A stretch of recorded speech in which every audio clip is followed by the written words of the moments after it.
ભાડભૂત બેરેજના અસરગ્રસ્ત પરિવારોને વૈકલ્પિક રોજગારી માટે આલિયા બેટની જમીન ફાળવણી માંગ કરતું માછીમાર સમાજ।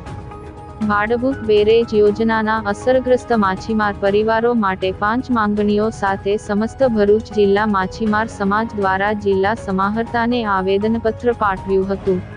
અને 2 ખાનગી કંપનીઓને ફાળવવામાં આવેલ જમીન રદ નહીં કરવામાં આવે તો આંદોલન યથાવત રાખવાની ચીમકી પણ આપી છે।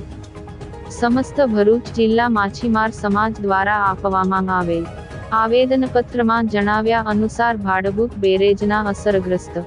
માછીમાર પરિવારોની વૈકલ્પિક રોજગારી માટે આલિયા બેટની જે જમીનો ફાળવણી માટેની દરખાસ્ત ચાલી રહેલી છે તેમ છતાં હજારો અસરગ્રસ્ત માછીમાર પરિવારોની અવગણના કરીને તે જ જમીનો કચ્છ ગાંધીધામની 2 કંપનીને ફાળવણી કરી દેવાની એક તરફી હકારાત્મક કાર્યવાહી થઈ રહેલી છે તેનાથી નારાજ સમસ્ત ભરૂચ જિલ્લા માછીમાર સમાજ તરફથી ભાડભૂત બેરેજ સામે સ્થગિત કરેલું આંદોલન પુનઃ શરૂ કર્યું છે અને જ્યાં સુધી અસરગ્રસ્ત માછીમાર સમાજ માટે આલિયા બેટની જમીનોની ફાળવણી કરવામાં નહીં આવે ત્યાં સુધી આંદોલન ચાલુ જ રહેશે।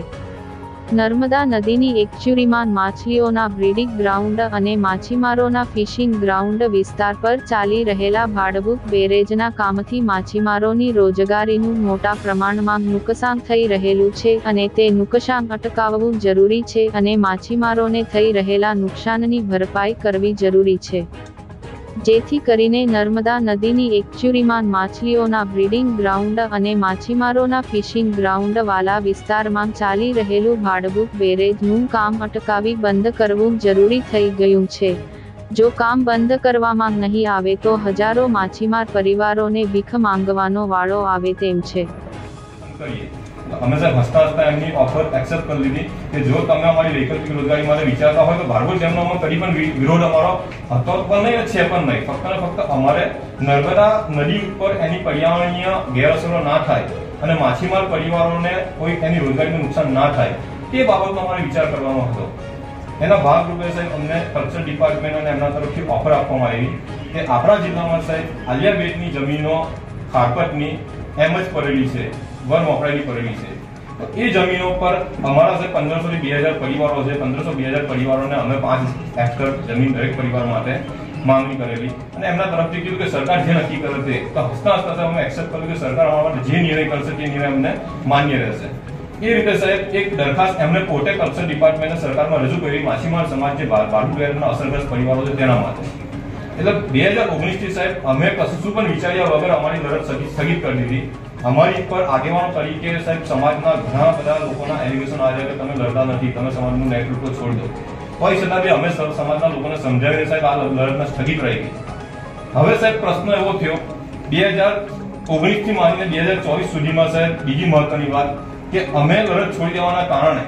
ભાડભૂત બેરેજનું જે કામ સાહેબ ચાલી રહ્યું છે તે સારી ઉપર કન્સ્ટ્રક્શનના કારણે અત્યાર સુધીમાં સાહેબ અમારું જે ફિશિંગ હતું એ ફિશિંગ સાહેબ 50% થી નીચેનું ફિશિંગ અમારું માછી છે। હાલમાં બારબુટ ગ્રામ પંચાયત સરપંચ તરીકે ફરજ બજાવું છું અને આજ રોજ જે 4 તારીખ ગુરુવારના રોજ જે કલેક્ટર સાહેબને આવેદનપત્ર આપવામાં આવેલું છે એનો મુખ્ય ઉદ્દેશ એ છે કે જે 2 મહિનાની અંદર